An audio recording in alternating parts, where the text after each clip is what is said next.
한반도 안팎의 안보 위기가 아주 심각한 상황입니다. 군은 철저한 전투 준비 태세 확립과 철통 같은 경계를 외치고 있지만 지난 24일 북한의 소형 목선이 속초 앞바다까지 내려와서 민간 어선이 해경에 신고하기 전까지 제대로 대응하지 못했다고 생각을 합니다. 명백한 경계 작전 실패라고 저는 생각을 합니다. 뿐만 아니라 안보와 국익에 전혀 도움이 되지 않는 홍범도 장군 등 독립영웅 역사 지우기와 왜곡으로 이념 논쟁만 일삼고 있습니다. 특히 여기에 신원식 국방부 장관께서 개입한 의혹이 많다라는 그런 의혹이 제기되고 있습니다. 또한 해병대 순직 사고는 대통령실의 외압과 또 조직적으로 은폐 왜곡 시도를 하고 있고요. 사고 현장에 같이 있었던 전역한 해병대원이 임성근 1사단장을 공수처에 고소한 그런 바가 있습니다. 군의 행태가 정의롭지 못하다, 억울하다는 생각으로 위로범직합니다. 군이 총체적인 위기에 있습니다. 국방장관을 비롯해서 대통령실과 수뇌부에 이 책임이 있다고 저는 생각을 합니다.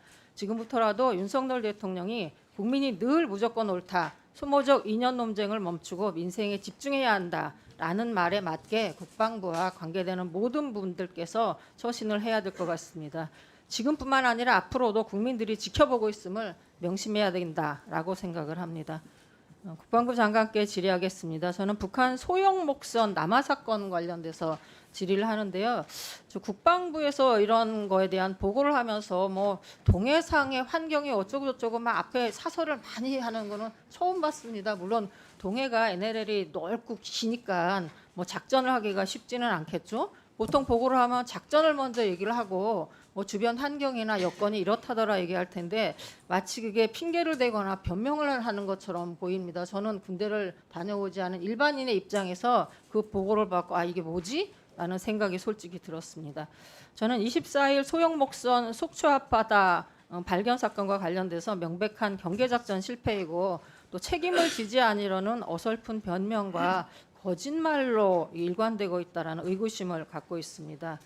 우리 장관께서는 이날 이게 실시간으로 보고를 받으셨죠? 네. 예. 언제부터 그럼 받으신 거세요? 제가 한 07시 한 32분. 예, 작전본부장하고 합참의장으로부터 07시 30분. 07시 32분으로 확인.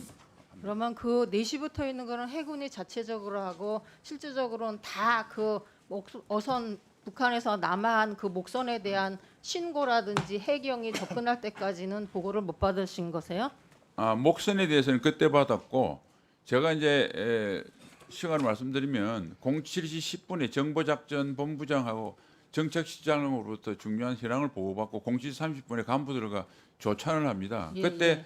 작전본부장이 와서 그러니까 07시 30분 전입니다. 북한의 어업 지도선이 이렇게 남하하고 있어서 네네. 탐색 그 작전한다는 설명은 보고는 아니고 그냥 예, 몇 시에 받았습니다. 보고 받으셨냐 그 질문을 하는 거고요. 보고 받고 나서 혹시 대통령실이나 대통령께 뭐 보고를 별도로 하셨나요? 그거는 이제 그 정도 사안은 우리 상황 개통을 해서 대통령실에 바로 안보실에 보고를 합니다. 지동실에서. 네, 그래서 네, 네. 보고했다고 들었습니다. 네. 우리 장관님께서는 이날 해군의 대응이 잘했다고 보세요?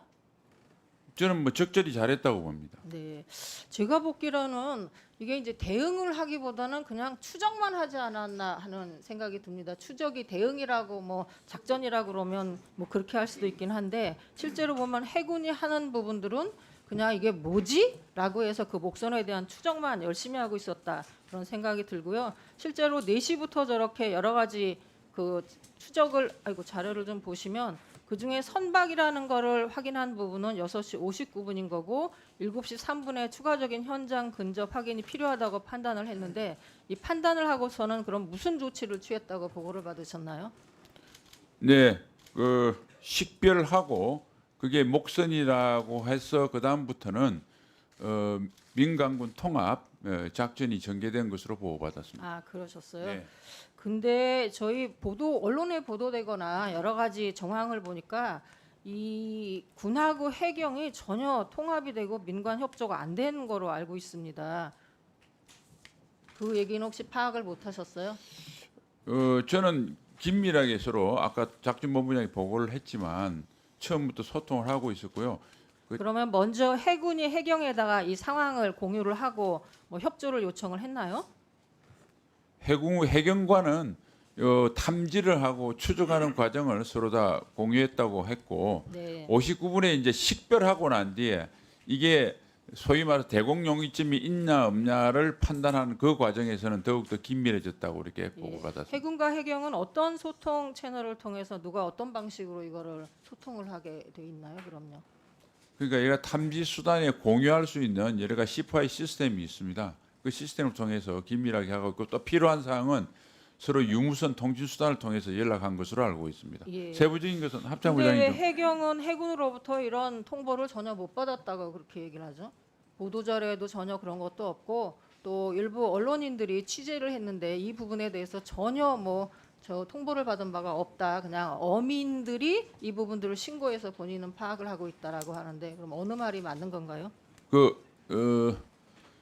위에서 시스템적으로 다 하고 있었는데 현장 요원은 위에 지휘소에서 어떻게 진행되는 건지 모르고 할 수가 있습니다. 그러니까 초기에 현장 요원이 좀 정확한 소통 사실을 몰라서 이렇게 한 것으로 알고 있는데 구체적으로 합참부장이 다시 한번 말씀드릴게요. 아니 제가 몇 가지 더 질문이 더 있어서 예, 예. 이 초계기와 고속정을 출발시켰다고 하는데 이 부분은 언제 그러면 이 부분들을 띄우신 건가요? 초계기는 이 목선 발견이 아니라 아마도 이 목선 남아는 것을 그쵸? 잡으러 온 오전 업지도선이 4시 전후로 해서 한 그때부터 거죠? 초계기는 그쪽 NLL 근처를 초계를 하고 있었고 그 목선하고는 나중에 발견돼서 초계기가 그쪽 방향으로 전환해서 내려온 것으로 알고 있습니다. 네, 그러신 거고요. 예, 다음 거는 제가 추가 질의하겠습니다. 네. 제가 예. 송옥주 의원님 질문하신 것 저 보강 설명 올리겠습니다. 먼저 07시 03분 이후에 해경의 07시 16분에 해당 대대에서 현장 확인 요청 출동 요청을 했습니다. 그다음에 07시 03분 이후에는 본부장이 보고드린 것처럼 그 주변에 있는 어떤 어선이 있는지를 보면서 어업안전조업국에 전화를 해서 그 전화번호를 알아서 계속 그 접촉하기 그런 시도하는 노력을 했었습니다. 또 초계기는 최초에 05시에 위 공내시 이전 상황과 관련해서 일단 긴급 출격이 된 상태에서 해상 탐색 중이었는데 목선이 발견되고 나서부터 07시 26분에 전환하도록 하였습니다. 그다음에 해경과 협조 문제를 말씀하셨는데 모든 작전 아주 작은 것들을 해경과 해군에 다 일일이 통보하지 않습니다. 그러면 너무나 많은 일들이 있습니다. 아까 가장 이제 기본이 되는 것들이 해상에서 레이더로 표적을 탐지했을 때의 부분인데 하루에 약 200여 척의 어선들을 관리하고 그 중에 20여 척 정도가 식별이 안 된 표적에서 그것을 탐색을 합니다. 그런데 대부분은 레이더를 탐지하고 TOD로 감시해서 확대해서 봐서 TOD로 영상 감시를 통해서 대부분 해결이 되고 월 1 내지 3회 정도 해경이 출동하는 그런 상황들이 있습니다. 현장까지 출동하는 것이. 그다음에 주기적으로 일일 소통하는 그런 또 채널이 있습니다. 그래서 결론으로 말씀드리면 해경에게 통보가 안 된 것이 아니라 그 당시까지는 해경에게 일상적인 계속 확인하는 절차였기 때문에 해경에게 통보할 사항이 없었다, 알려줄 사항이 없었다 그렇게 이해하시면 될 것 같습니다. 예, 수고하셨습니다.